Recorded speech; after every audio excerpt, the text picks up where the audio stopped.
do not necessarily state or reflect those of TV5. In addition, the views and opinions of the guests do not necessarily reflect those of the host, the show, the station.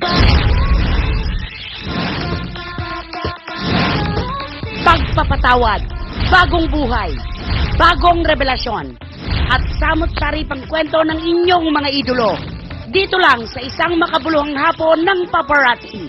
Stucky Serna, sinimula ng bagong buhay sa malayong lugar. Bagong pinagkakaabalahan, ilalantad.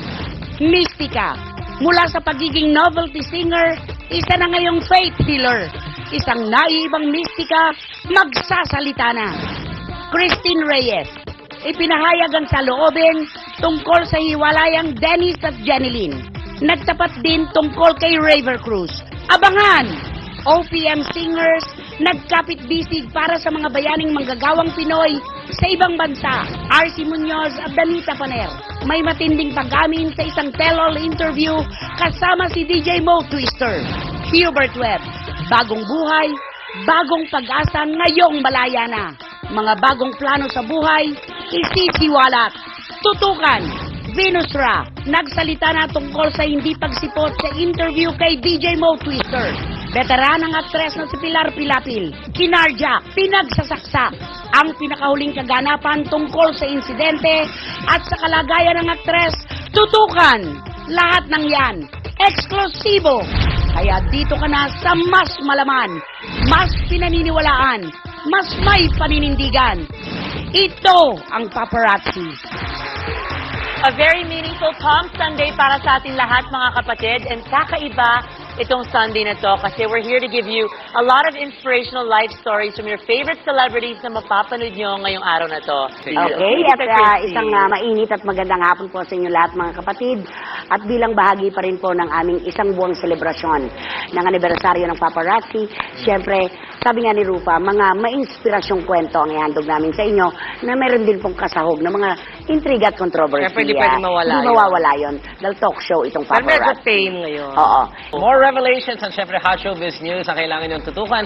Kaya stay tuned dahil marami naman kayong malalaman ngayong hapon. Ako naman this year, back to Europe naman ako, leaving tonight. Nako, start pa lang yan ang paparazzi for today. And of course, when we come back, more inspiring stories from your favorite celebrities. When we return, dito lang sa Paparazzi!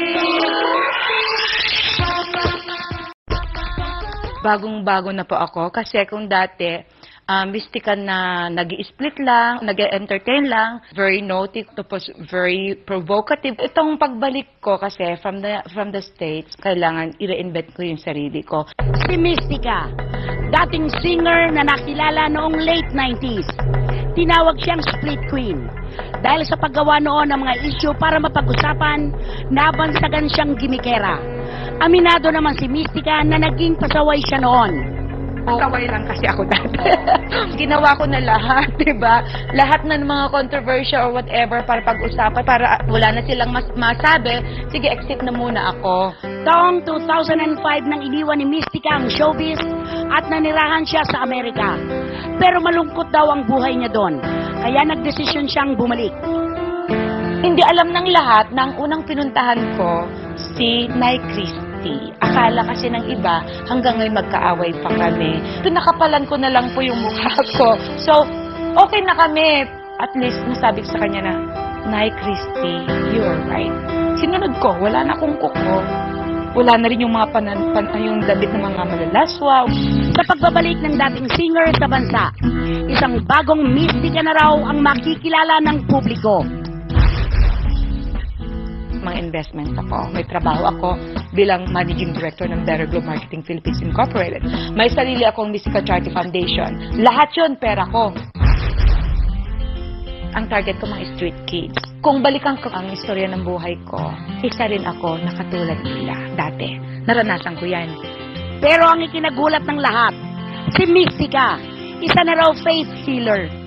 Napagaling daw niya ang ama ng kanyang anak na may sakit na colon cancer. Kasi alalahanin mo, ikaw ang instrumento ng Diyos ngayon. Ipapakita ka niya na through the power of your faith, magaling ka. Through my power din, kamay ko, ginagamit ko ito sa kanyang kamay yan. Sabi ko, Lord, Ang pinakahiling ko lang ngayon ay bigay mo sa akin ng power to heal. Yun lang.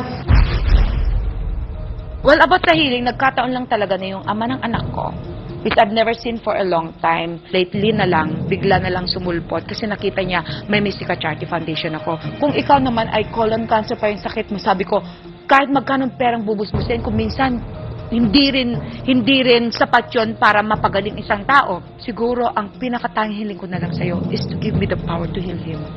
Ibinigay sa akin, pinagkaloob, para malaman ko na totoo na heal.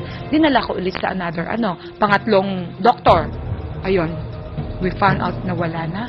Ayon pa kay Mystica, ginagawa niya raw ang pagpapagaling sa mga taong malalapit lamang sa kanya. Noong nalaman na nila na na-expose sa YouTube, sa Facebook, ang dami nang nagpapatulong. Nasa situation ako na risky na yung ko. Hindi ko pinasukan to para maging career o kaya para maging line up ng mga taong tutulungan mo. Kasi may number 1 akong trabaho ngayon at ito yung charity foundation. Yun ang priority ko. Yung kinakailangan lang, just for an emergency. At kinakailangan para lang sa mga malalapit sa akin. Pero kung hindi ko naman kaano-ano, hindi ko sila kilala, I'm sorry. Eto, parang nag-crack. Para itong na-fracture.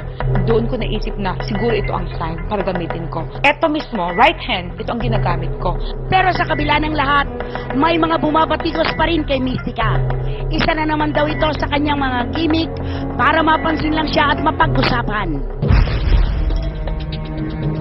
Everyone is entitled to his or her own opinion. And I have mine. And mine is the truth and nothing but the truth, so help me God. Alam ko naman, mahal ako ng mga tao. Kahit ilang years akong nawala sa showbiz. Kahit saan ako ngayon, kahit mga bata. Ang sarap ng feeling. Nakikita pa rin nila, ay, Mystica, ang sarap ng feeling nun. Cannot please everybody. Hindi lahat ay natutuwa sa'yo. Kailangan isa kang huwaran. Itong kwento ng buhay ni Mystica, ito talaga yung nakakagulat. Kasi nakilala natin siyang pa-split-split, pa-tumbling-tumbling. Matalas ang kuko. Ang kuko hanggang dito.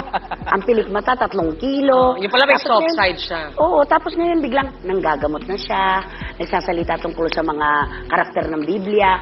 At ang bawat tao naman may pagkakataon talaga na magbago at ipakita ang bago niyang linya sa buhay, di ba? Ayun, kasi dati pinagtatawanan siya, Oo, di ba? yung mga cheap gimmicks, di ba? Oo, para mapag-usapan siya. At least ngayon, meron siya nagagawang mabuti. Pero ang ginagamot lang daw niya, mga kamag-anak niya.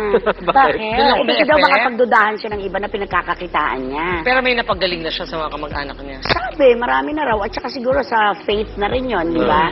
Pero nakakapagtaka, no, si Mystica. Oo, Importante naman doon si Ilagyan naman Means yung well. pangalan niya, Mystica. Oo. Mysterious pa rin. Mystery. Faith healing. Ayun.